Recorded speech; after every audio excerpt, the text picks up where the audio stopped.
ঈশ্বৰৰ কথা নুশুনাকৈ তপ জপ যাগ যজ্ঞ হোম ব্ৰত কৰি কোনো জীৱ উদ্ধাৰ হ'ব নোৱাৰে। গতিকে হিংসা ধৰ্ম কৰি আপুনি স্বৰ্গলৈকে যাব পাৰিব। পৰৈ নানা হিংসা ধৰ্ম নানা দেৱ পূজৈ পুণ্য ক্ষয় ভৈলে দুনাই নৰকত মজৈ। আজি তাৰিখত আপুনি হাঁহ পাৰ ছাগলী বলি দি ধৰ্ম আচৰণ কৰিব পাৰিব, কিন্তু সেইটো পুণ্যৰ দ্বাৰা আপুনি কলৈকে যাব? স্বৰ্গলৈকেহে যাব।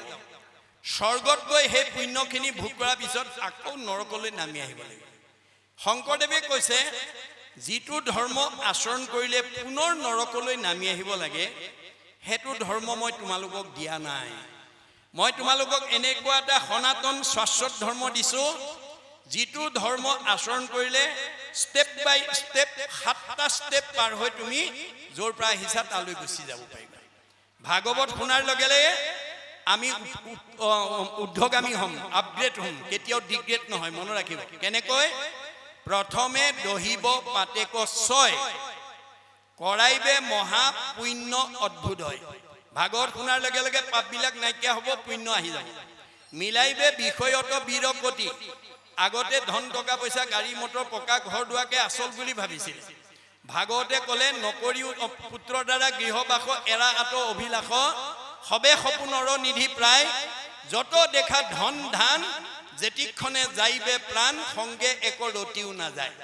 তুমি যিবিলাকক আচল বুলি ভাবিছা যাবৰ সময়ত এৰতিও নিব নোৱাৰিবা।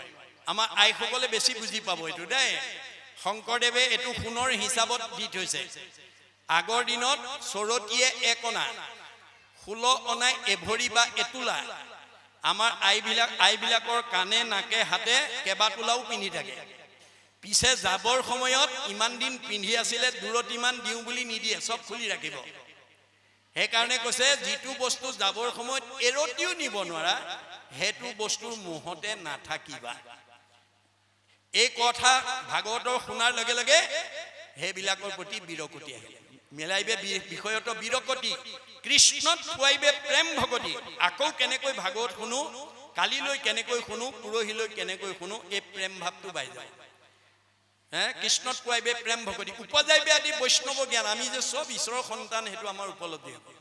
চৈতন্যময় পূৰ্ণানন্দ হৰি থৈবন্ত তেন্তে আৰু আমাক নি পেলাই য'ৰ পৰা আহিছিলোঁ তাত পোৱাই দিব। বছ এয়াই হৈছে ভাগৱত ধৰ্মৰ মাহাত্ম্য। গতিকে ভাগৱত অকল অসমৰ বা ভাৰতৰ সংঘ অনাসংঘ বামুণীয়া কীৰ্তনীয়াৰ কাৰণে নহয় দেই, বিশ্বৰ জীৱশ্ৰেষ্ঠ মানৱে ভাগৱত পঢ়িব লাগিব। ই বিভিন্ন ভাষালৈ অনুবাদ হৈছে। গতিকে আমেৰিকা ৰাছিয়াৰ মানুহেও যেতিয়ালৈকে ভাৰতৰ কথা ভাবি ভক্তি স্থানৰ কথা ভাবি নমৰিব তেতিয়ালৈকে তেওঁ উদ্ধাৰ হ'ব নোৱাৰিব। সেইকাৰণে কৈছে কি বুলি যে দিন গৈলে ধন কুটুম বড় চিন্তা কৰৈ নিদ্ৰা স্ত্ৰী আলাপনে ৰাতি আয়ু হৰৈ মিছা বিষয়ক মাত্ৰ কৰৈ অভিলাষ সিহেতু নেদেখৈ নৰে আপোনাৰ বিনাশ। আমাৰ এতিয়া সমাজত বহুত মানুহে সদায় জীয়াই থাকিম বুলি ভাবে। আমাৰ সদায় জীয়াই থাকিম বুলি ভবা মানুহৰ সংখ্যা বেছি। মনত ৰাখিব দেই।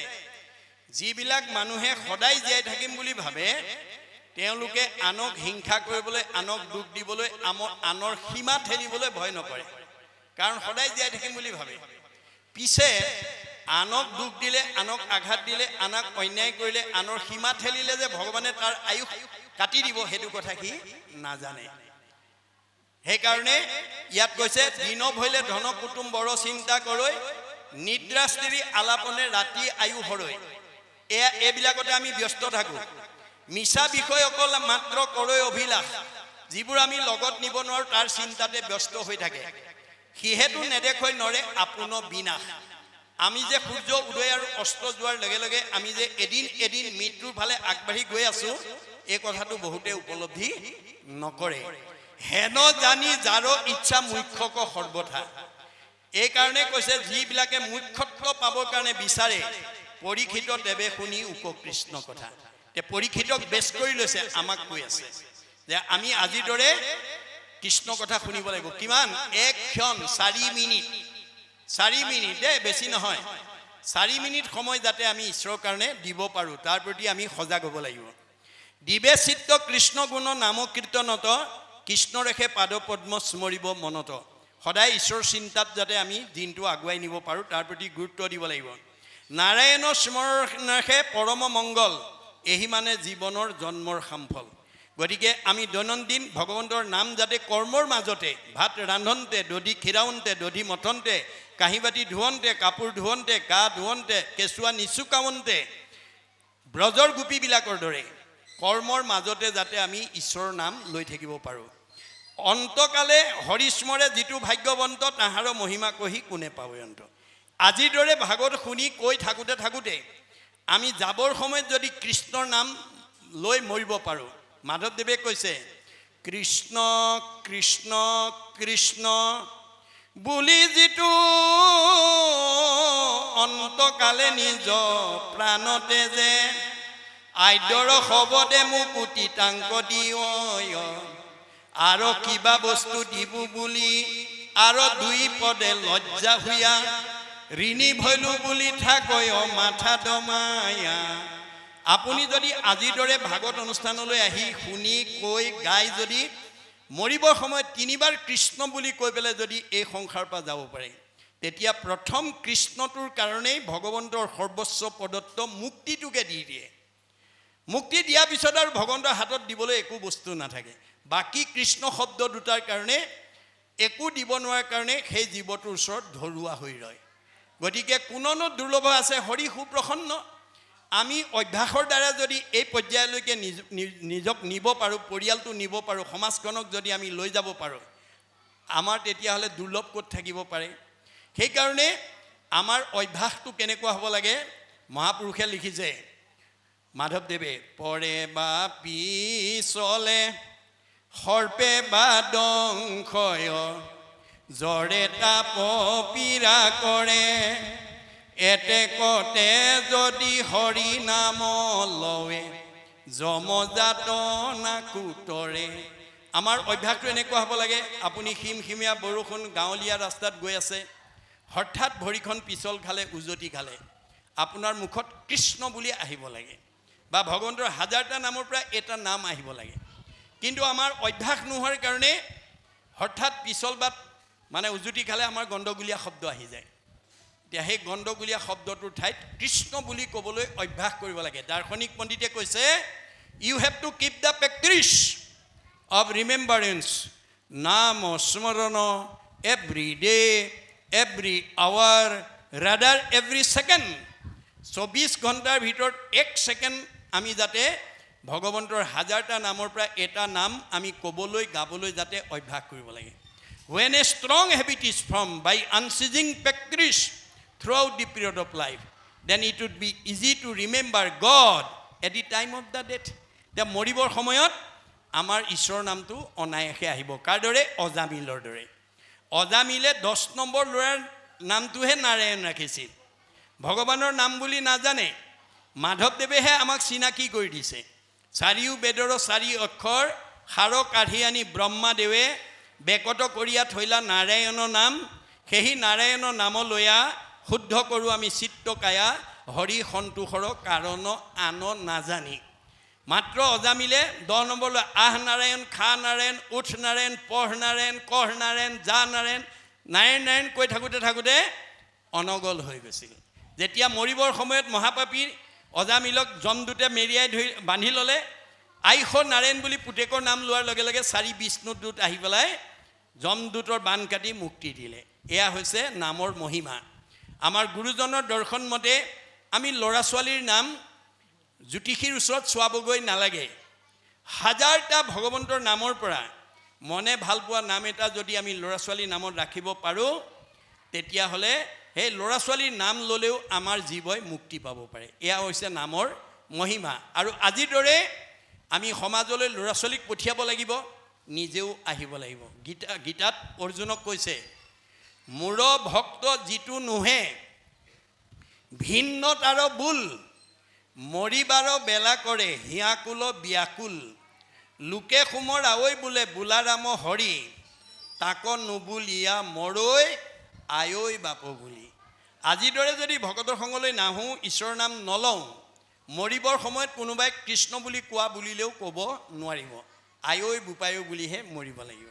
গতিকে আমাক বেদে মাত্ৰ নিয়মৰ কথা কৈ আছে যে আমাৰ জীৱশ্ৰেষ্ঠ চাৰিমুঠি জীৱৰ ভিতৰত উৰণ বুৰণ গজন ভ্ৰমণ এহি চাৰিমুঠি জীৱ সবাৰো হৃদিত আত্মাৰূপে আছে পূৰ্ণ ব্ৰহ্ম সদাশিৱ মনুষ্যৰ জন্ম সবাহান্তে শ্ৰেষ্ঠ আছে দিব্য জ্ঞান পায়। ভগৱানৰ সৃষ্টি চাৰিমুঠি জীৱৰ ভিতৰত মানুহকেই বেদে সৰ্বশ্ৰেষ্ঠ বুলি ক'লে, কিয় আমাৰ এটা দিব্য জ্ঞান আছে। হৰিৰ পৰম মংগল কথাক সততে ফুৰিব গায়। গতিকে ভগৱন্তৰ নাম ক'ব পৰা, গাব পৰা, শুনিব পৰা অধিকাৰ মানুহৰ বাদে বাকীবিলাকৰ নাই। তে মানুহৰ জন্ম পাই যদি এই কথা উপলব্ধি নকৰোঁ আৰু ঈশ্বৰৰ নাম যদি নকওঁ, নুশুনো, নাগাওঁ, তে আমাৰ জীৱটো আকৌ ক'লৈ যাব লাগিব? মনুষ্যৰ জন্ম পাই হৰি নভজিলা অৱশ্যে হুইবা ভাই তীৰ্ণ তৰু শিলা। তে আমাৰ জীৱক নি আকৌ তৰু তীৰ্ণ শিলালৈ লৈ যাব। তৰু তীৰ্ণ শিলাই আকৌ জগতৰ উপকাৰ কৰি মানুহ জন্ম পাবৰ কাৰণে ওপৰলৈ আহি আছে। সেই খালী ঠাই গৈ আমি পূৰাবগৈ লাগিব। এয়া ভাগৱতৰ মত। গতিকে এতিয়া কি কৈছে যে নাৰায়ণ স্মৰণেহে পৰম মংগল এহি মাতে জীৱনৰ জনম সামফল অন্তকালে হৰিস্মৰে যিটো ভাগ্যৱন্ত তাহাৰ মহিমা কহি কোনে পাৱে অন্ত। আমি যাতে মৰিবৰ সময়ত ঈশ্বৰৰ নাম যাতে মুখত আহে তাৰ প্ৰতি এতিয়াৰ পৰা অভ্যাস কৰিব লাগিব। যিটো ব্ৰহ্মময় দেখৈ জগত নিখিল যত পাপ পুণ্য সমস্ততে নিৰ্বতিল। আমি গোটেই জগততে ঈশ্বৰময় দেখিব লাগিব। প্ৰহ্লাদৰ দৰে দেই বিষ্ণুময় দেখে যিটো সমস্ত জগত জীৱন্ততে মুক্ত সিটো অচিৰ কালত। সেই ভাৱনাটো আমি সৃষ্টি কৰিব লাগিব। হৰিৰ কথাটো তাৰ ৰতি অবিশ্ৰাম সদায়ে মুখত নেৰৈ ৰাম কৃষ্ণ নাম বুলিবা অপূৰ্ব কিনো কহিলাহা মুনি ইটো কথা একো পুৰুষতো নতো শুনি। হে পৰীক্ষিত, তুমি যদি ক'ব খোজা এনেকুৱা অপূৰ্ব কথা আগতেতো কাৰো মুখত শুনা নাই, তেতিয়াহ'লে শুনা সাৱধানে আৰু নিৰ্পতি উত্তৰ। তে ইয়াৰ উত্তৰটো শুনা। ইটো মহাভাগৱত শাস্ত্ৰ বৈকুণ্ঠৰ। যে মই যিখিনি কথা তোমাক কৈছোঁ এইটো বৈকুণ্ঠৰ শাস্ত্ৰ ভাগৱতৰ কথা কৈছোঁ। আজি আমি ইমান সময় বৈকুণ্ঠৰ শাস্ত্ৰ ভাগৱত শুনি আছোঁ। গুৰুজনে কৈছে কৰা পান ফল ইটো যাৰ আছে ভাগ্য যিটো। আজি ইয়ালৈ অহাবিলাকক ভাগ্যৱান বুলি কৈছে। আৰু কি বুলি কৈছে? ৰস বিভাৱনত চতুৰ। আজি বাৰিষা কাম এৰি ইয়াত যি বহি আছে তেওঁলোক টেঙৰ মানুহ, এনে সাধুৰ সংগ অনুসৰি কৃষ্ণ কথা কৰ্ণে বৰি সমস্ত আপদ কৰা দূৰ। পাৰিবাৰিক জীৱন, দাম্পত্য জীৱন, যুগ্ম জীৱন, সাংসাৰিক জীৱন, ব্যক্তিগত জীৱন, সামাজিক জীৱনৰ যিবিলাক দুখ দুৰ্গতিয়ে আমাক বিত্তত কৰি তোলে, আমাক ব্যতিব্যস্ত কৰি ৰাখে, সেই সমস্তৰ পৰা ভাগৱত শুনাৰ লগে লগে আমি মুক্ত হ'ব পাৰিম। এই তথ্য আমাক দিছে। নামেহে পক্ষাত শ্ৰৱণ মাত্ৰকে কৰে কৃষ্ণক সাক্ষাৎ। এতিয়া ভাগৱত ধৰ্মৰ মূল তত্ত্ব হৈছে শ্ৰৱণ। যে শ্ৰৱণ কৰিলেই আমি ভগৱন্তক সাক্ষাৎ কৰিব পাৰোঁ। পূজা নমস্কাৰ ধ্যান সমস্তে দুষ্কৰ হৰিগুণ নাম ধৰ্ম মহাসুখকৰ। আজি তাৰিখতো কোনোবাই যজ্ঞ পূজা কৰিব পাৰিব, কিন্তু বৰ টান। কিয়? নিয়ম বান্ধি থোৱা আছে। বৰ্ণাশ্ৰম ধৰ্মযত যাৰ যেন বিধি আছে তাৰেহে কেৱলে অধিকাৰ। হৰি নাম কীৰ্তনত নাহিকে নিয়ম একো এতেকেহে ধৰ্ম মাজে সাৰ। আন ধৰ্মবিলাক কৰিব পাৰিব, কিন্তু নিয়ম বান্ধি থোৱা আছে। স্থান কাল পাত্ৰ দ্ৰব্য মন্ত্ৰ এইবিলাক শুদ্ধ হ'ব লাগিব, সময়মতে কৰিব পাৰিব লাগিব। ইয়াৰ যদি ব্যতিক্ৰম হয় তেতিয়া ফলটো ওলোটা হৈ যাব। যাৰ কাৰণে ষষ্ঠ স্কন্ধৰ মানে তস্তা ঋষিৰ যজ্ঞত ওলোটা ফল হৈ গ'ল। কাৰণ বিশ্বৰূপ তস্তাৰ পুতেক বিশ্বৰূপক ইন্দ্ৰই ব্ৰহ্মাৰ পৰামৰ্শ মতে বৃহস্পতি গুচি যোৱাৰ পিছত ইন্দ্ৰৰ অহংকাৰত ক্ষুব্ধ হৈ বৃহস্পতি স্বৰ্গৰ পৰা গুচি যোৱাৰ পাছত স্বৰ্গত যেতিয়া বিমংগল হৈছিল, উপায় বিচাৰি ইন্দ্ৰ ব্ৰহ্মাৰ ওচৰ পালেগৈ। ব্ৰহ্মাই ক'লে যে তেওঁ পুনৰ সন্তুষ্ট হৈ ঘূৰি নহা পৰ্যন্ত সদ্যহতে তুমি তস্তাৰ পুত্ৰ বিশ্বৰূপকে নি গুৰু মানি ৰাজ্য চলাই থকা। ব্ৰহ্মাৰ পৰামৰ্শ মতে বিশ্বৰূপক নি স্বৰ্গত গুৰু মানি ইন্দ্ৰই ৰাজ্য চলাই আছে। কিন্তু মানে ত্ৰষ্টাৰ পুত্ৰ বিশ্বৰূপৰ এটা চাৰিত্ৰিক বৈশিষ্ট্য আছিল। মাক অসুৰ, বাপেক ঋষি। গতিকে তেওঁ যজ্ঞৰ ফল সুবিধা পালে অসুৰকো দিয়ে, দেৱতাকো দিয়ে। এই দুমুখীয়া নীতিৰে তেওঁ ৰাজ্য চলোৱাৰ কাৰণে এদিন ইন্দ্ৰৰ চকুত ধৰা পৰাত বৰ্জ মাৰি বিশ্বৰূপক শিৰচ্ছেদ কৰিলে। পুত্ৰ বধ কৰাৰ লগে লগে বাপেক ক্ষুব্ধ হৈ ইন্দ্ৰৰ ওপৰত প্ৰতিশোধ ল'বৰ কাৰণে যজ্ঞ আৰম্ভ কৰিলে আৰু ঘৃত আহুতি দি যজ্ঞ মন্ত্ৰ কৈ আছে। কি বুলি কৈছে? ইন্দ্ৰ শত্ৰু নিধন হওক, ইন্দ্ৰ শত্ৰু নিধন হওক। আহুতি দি আছে। পূৰ্ণাহুতি দিবৰ সময়ত খৰ মন্ত্ৰ উদাত্ত কণ্ঠৰে পূৰ্ণাহুতি দিওঁতে মন্ত্ৰ ভুল হৈ গ'ল। কি বুলি ক'লে? ইন্দ্ৰৰ শত্ৰু নিধন হওক। ষষ্ঠী বিভক্তি ৰ আখৰ এটা বাঢ়ি গ'ল। বাঢ়ি যোৱাৰ কাৰণে মন্ত্ৰ ভুল হৈ গ'ল। ইন্দ্ৰৰ শত্ৰু তেওঁ নিজেই। তেওঁৰ যজ্ঞৰ পৰা উৎপত্তি হোৱা বিত্তাসুৰে ইন্দ্ৰক মৰাৰ বিপৰীতে ইন্দ্ৰৰ হাতত মৰিব লগা হ'ল।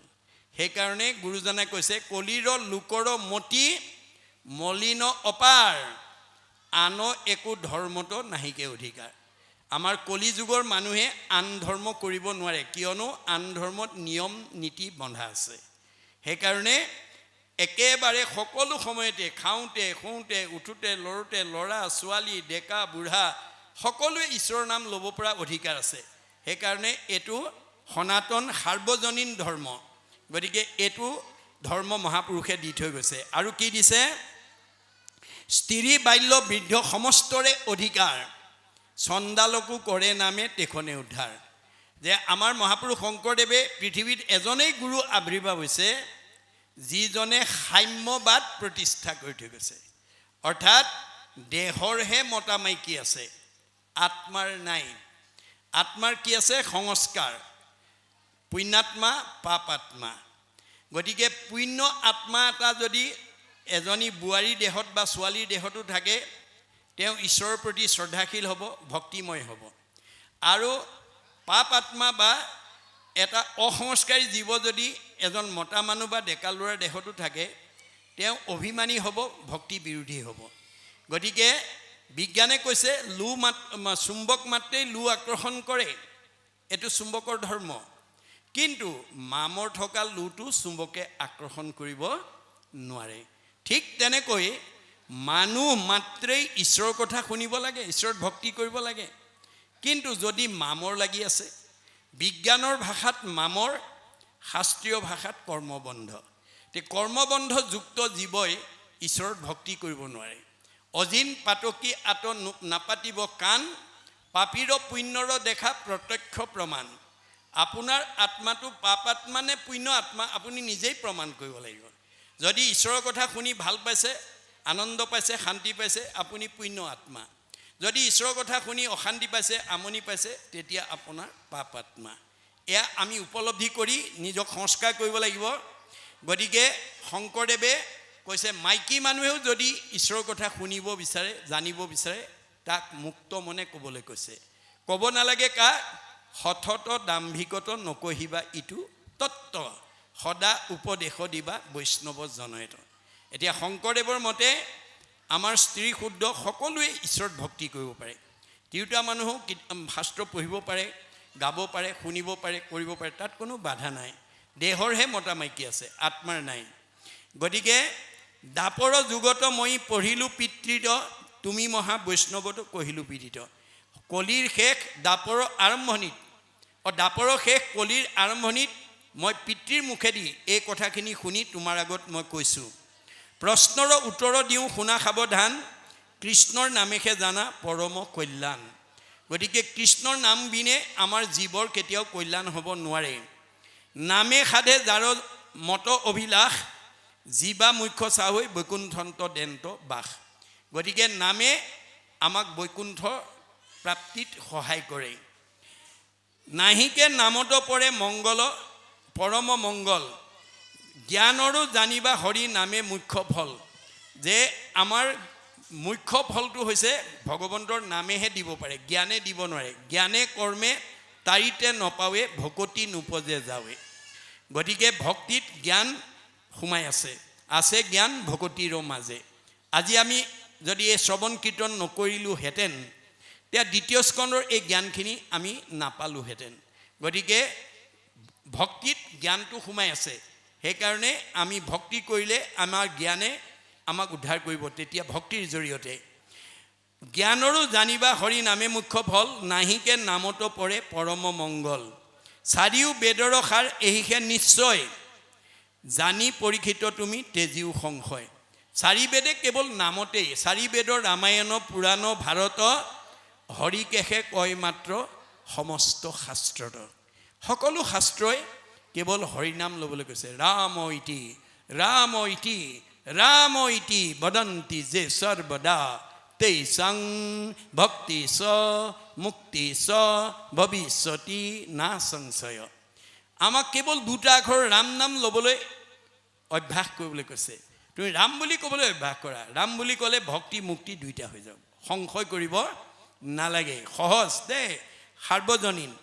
অল্পকালে সাধে সিদ্ধি কৃষ্ণৰ ভকতি, দুই দণ্ডে পাইলা গতি খটাংগ নৃপতি।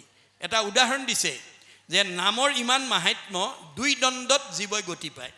খটাংগ নামৰ এজন ৰজাই দুই দণ্ডত গতি পাইছিল। দানৱ গণক যিনি নৃপতি পূৰ্বত, দেৱতাক ৰক্ষা কৰি আছিলা স্বৰ্গত।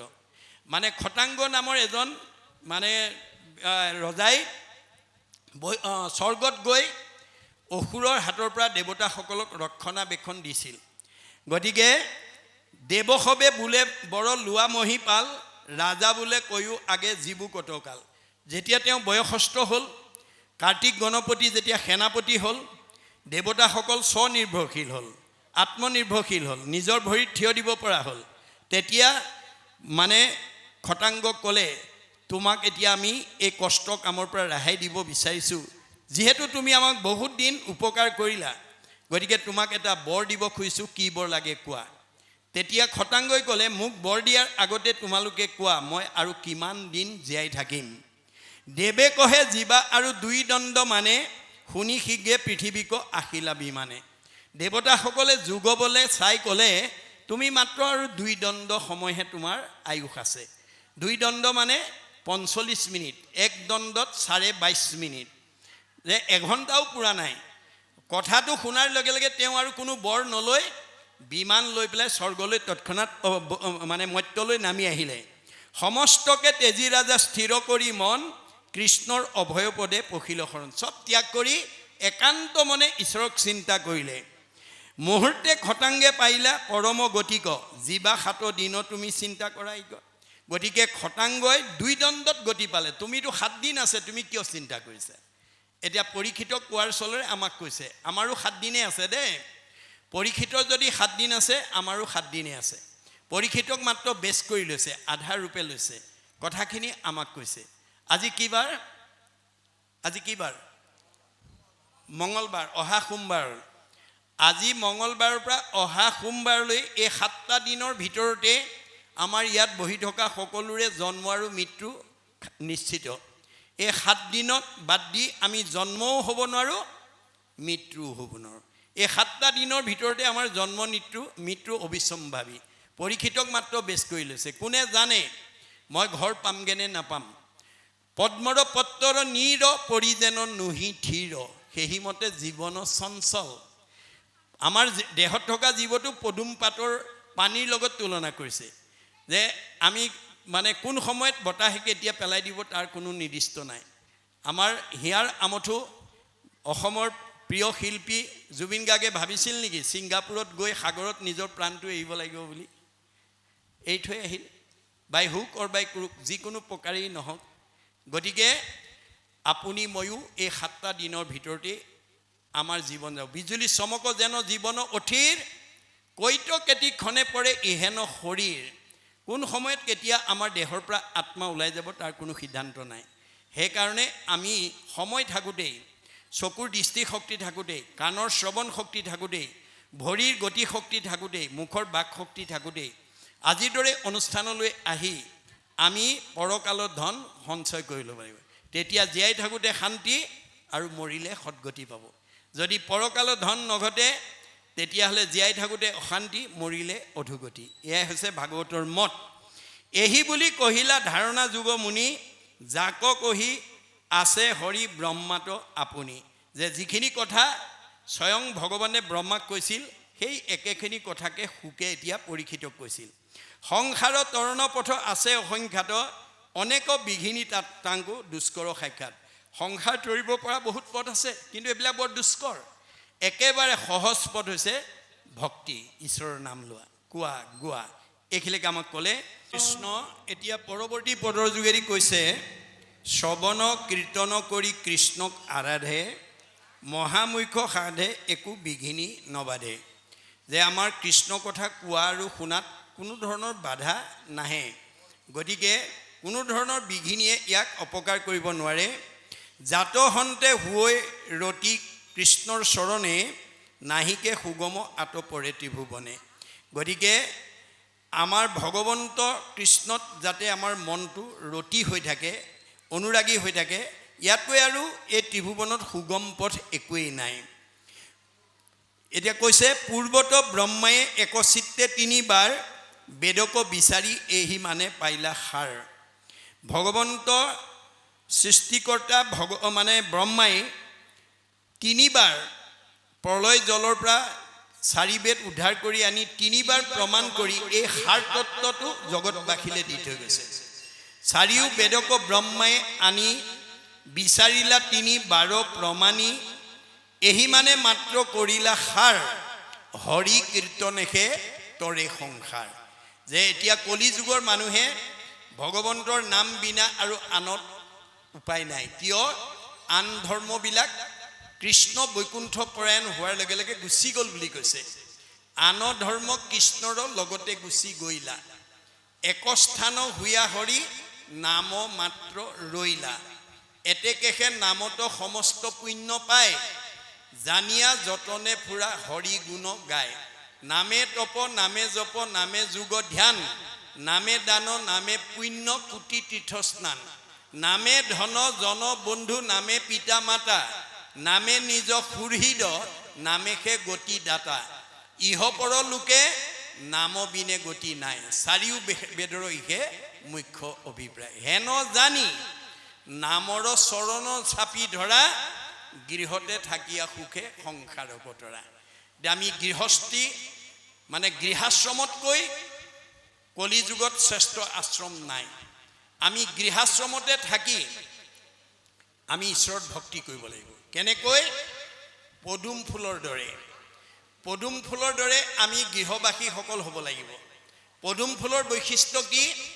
বোকা পানীতে জন্ম, কিন্তু বোকা পানীয়ে পদুম ফুলক লিপ্ত কৰি ৰাখিব নোৱাৰে। বোকা পানীৰ পৰা সদায় পদুম ফুল নিৰ্লিপ্ত হৈ থাকে।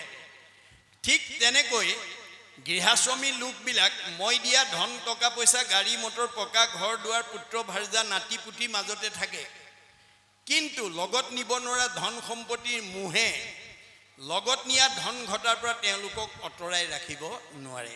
তেওঁলোক কেনেকৈ থাকে? ব্ৰহ্মণাধ্যায় কৰ্মাণি সংগং ত্যক্তে কৰোতি যশ, লিপ্ততে নশ পাশুন পদ্মপত্ৰম মিমাম্ভাস। পদুম ফুলৰ দৰে থাকে, তাৰমানে গৃহাশ্ৰমতে থাকে, কিন্তু ভাৱনাৰ দ্বাৰা। কেনেকুৱা ভাৱনা? কাছৰ ভাৱনা। আমাৰ ভাৱনাবিলাক কাছৰ সদৃশ হ'ব লাগে। কাছৰ ভাৱনা কি? বালিত কণী পাৰে, পানীত উমনি দিয়ে। বালিত কণী পাৰি পানীত উমনি দি ভাৱৰ দ্বাৰা বালিত কণী ফুটাই দিয়ে। যেহেন কচ্ছপে তৰে ডিম্ব পাৰি জল মাজে ফুকাৰয়, সেহি মাতে সন্তে বিষয়তে থাকি সদায়ে মুক চিন্তয়।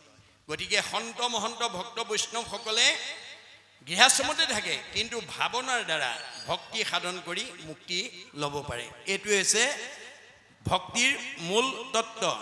সেইকাৰণে কৈছে, শ্ৰৱণ কীৰ্তন মাত্ৰ সুগম ভকতি, অল্পতৈ উপজে গোবিন্দত প্ৰেমৰ ৰতি। হেন জানি মহাযত্নে কৃষ্ণৰক সৰ্বথা, শ্ৰৱণ কীৰ্তন কৰা তেজি আন কথা। আন কথা এৰি যাতে আমি সদায় ঈশ্বৰৰ কথা এটা পাতিব পাৰোঁ, ক'ব পাৰোঁ, গাব পাৰোঁ, তাৰ প্ৰতি গুৰুত্ব দিব লাগিব।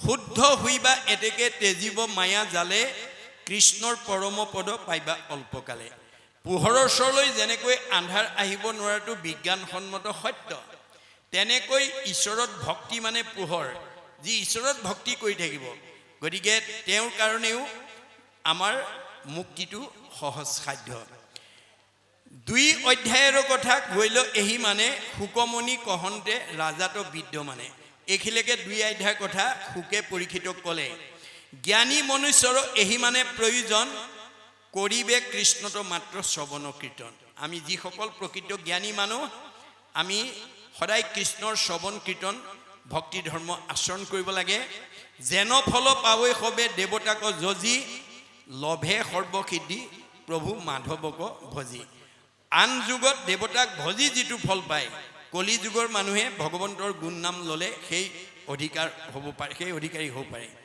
অজ্ঞানীষে সেৱৈ আন দেৱতাসকল যেন পুত্ৰ ভাৰ্যাৰ ভজনে তুচ্ছ ফল এঘৰ মানুহত ল'ৰা ছোৱালীক আছে মাক বাপেকো আছে কিবা এটা প্ৰয়োজনীয় বস্তু মাক বাপেকক নিবিচাৰি ল'ৰা ছোৱালীক বিচাৰিলে ল'ৰা ছোৱালীয়ে যেনেকৈ আকৌ মাক বাপেকৰ অনুমতি নোলোৱাকৈ দিব নোৱাৰে মাক বাপেকৰ অনুমতি লৈহে দিয়ে ঠিক তেনেকৈ ভগৱান সকলো দিব পৰা অধিকাৰ থাকোঁতে আমি ভগৱানক নভজি যদি আন দেৱতাক ভজো তেতিয়াহ'লে সেই ল'ৰা ছোৱালীৰ ওচৰত বস্তু খোজাৰ নিচিনা হ'ব ভকত জনৰ সংগে ৰংগে সৰ্বক্ষণ কৃষ্ণক আৰাধি কৰে শ্ৰৱণ কীৰ্তন এহি মানে মাত্ৰ পুৰুষাৰ্থ পুৰুষৰ আন কৰ্ম সবে ব্যৰ্থ হৰি বিমুখৰ ইয়াত পুৰুষ শব্দটোৱে জীৱক বুজাইছে ডেকা ল'ৰাই হওক গাভৰু ছোৱালীয়ে হওক মতা মানুহে মাইকী মানুহে হওক এইবোৰ দেহৰহে মতা মাইকী ডেকা গাভৰু আছে আত্মাৰ নাই গতিকে আত্মা দৃষ্টিত আমি শ্ৰৱণ কীৰ্তন কৰিলেই আমাৰ চতুৰ্বৰ্গ সাধন হ'ব শুনন্তে উপজয় জ্ঞান শুদ্ধ হৈ মতি ইহপৰ লোকত সুখত বিৰকতি তেতিয়া আৰু আমি এই ইহকালৰ সুখ ভোগৰ কাৰণে আমি চিন্তা নকৰোঁ মুখ্যটো অধিক সুখ সপ্ৰেম ভকতি যে আজিৰ দৰে যিটো সপ্ৰেম ভক্তি এইটো মুখ্যতকৈও শ্ৰেষ্ঠ হেন হৰি কথাটো নকৰৈ কোনে ৰতি যে আজিৰ দৰে ঈশ্বৰৰ কথা শুনিলে আমি যিটো ৰস বা আনন্দ পাওঁ এইটো মুক্তিত নাই মুক্তি স্বাৱলম্বী মুক্তি পোৱাৰ পিছত কাৰো লগত কাৰো সম্পৰ্ক নাথাকে কাৰো লগত কোনেও কোনো আলোচনা নকৰে সেইকাৰণে ভকতে মুক্তি নিবিচাৰে ভকতে কি বিচাৰে আজিৰ দৰে ভক্তিৰ ৰস মুক্তিটো নিষ্প্ৰিয়া যিটো সেহি ভকতক নম ৰসময় মাগুহু ভকতি গতিকে আজি আমি বহাৰ পৰা এতিয়ালৈকে যিখিনি ৰস পান কৰি আছোঁ ইয়াত যিটো আমি আনন্দ পাইছোঁ এইটো বৈকুণ্ঠত নাই হেন শুনি শুকত সৌনকে বিনাৱন্ত আউৰ কিবা শুকত নিৰ্পতি পুচিলন্ত তেতিয়া সৌনকে সুতক আকৌ সুধিছে যে পৰীক্ষিত ৰজাই শুকমুনিক আৰু কিবা জানিবলগীয়া কথা সুধিছিল নেকি শুনিতে উৎসুক আছে দুয়ো বৈষ্ণৱৰ যেন ভৈলা সংবাদ কহিও নিৰন্তৰ গতিকে তেওঁলোক দুজনৰ মাজত যিখিনি আলোচনা হৈছিল মোক কোৱা ক্ষণেকো নুশুনে কৃষ্ণ কথা যিটো নৰ ব্যৰ্থে আয়ু হৰে সূৰ্য সিটো মনুষ্যৰ আমি যদি ৰাতিপুৱা শুই উঠাৰ পৰা গধূলা খোৱালৈকে এটাও কৃষ্ণ কথা নোগোৱা নুশুনাকে পাৰ কৰোঁ সেইটো আমাৰ মানে দুৰ্দিন গ'ল বুলি কৈছে সেইকে দিনক ভাই দুৰ্দিন বুলিয়া মানি মেঘাস্বৰ্ণ নোহোৱা দুদিন কৃষ্ণ কথা অমৃত সম্যক আলাপ ৰস যিটো দিন হৈ বিহীন মানে কৃষ্ণৰ অমৃতময় কথা নোগোৱা আৰু নুশুনাকে যিটো দিন পাৰ হ'ল সেইবিলাক আমাৰ দুদিন বুলি কৈছে হেন জানি কৃষ্ণ কথা সংসাৰতে সাৰ কহিউক হৌক আয়ু সামফল আমাৰ আজিৰ দৰে যদি আমি সদায় কৃষ্ণ কথা শ্ৰৱণ কীৰ্তন কৰিব পাৰোঁ আমাৰ আয়ুস বাঢ়ি যাব দেই মনত ৰাখিব আপোনালোকে আয়ুস বঢ়াবও পাৰে আয়ুস কমাবও পাৰে আপোনালোকে নিজৰ স্বাস্থ্য ধুনীয়াকৈ ৰাখিব পাৰে ভাঙি পেলাবও পাৰে গতিকে মাধৱদেৱে কৈছে আপুনি আপোনাৰ শত্ৰু আপুনি আপোনাৰ মিত্ৰ আপুনি আপোনাৰ ৰাখে মাৰে হৰিক নভজি নৰে আপুনি হৈ নষ্ট হৰি ভজি আপোনাৰ কটাৰে গতিকে আজিৰ দৰে আমি যাতে ঈশ্বৰৰ কথা এটা শুনা কোৱা গোৱা পৰিৱেশ এটা যাতে আমি প্ৰত্যেকখন ঘৰতে আমি সৃষ্টি কৰিব পাৰোঁ আপোনালোকে বেছি সময় নালাগে আমাৰ শাস্ত্ৰইতো 4 মিনিট সময় দিছে আমি আধা ঘণ্টা বা এঘণ্টা সময় ঘোষাৰ ওপৰত, কীৰ্তনৰ ওপৰত, ভাগৱতৰ ওপৰত, গীতাৰ ওপৰত আমি পৰিয়ালটো বহি মানে পঢ়িব জনা ল'ৰাটো বা ছোৱালীজনীক যদি ভাগৱত বা গীতা শাস্ত্ৰ পঢ়িবলৈ দিয়ে, তেওঁ এটা সাহস পাব, তেওঁ সুৰটো জানিবলৈ যত্ন কৰিব। যেতিয়া অৰ্থবিলাকৰ কথা মাজলৈ সোমাই যাব, দিনক দিনে তেওঁ ভক্তিমন্ত হৈ যাব।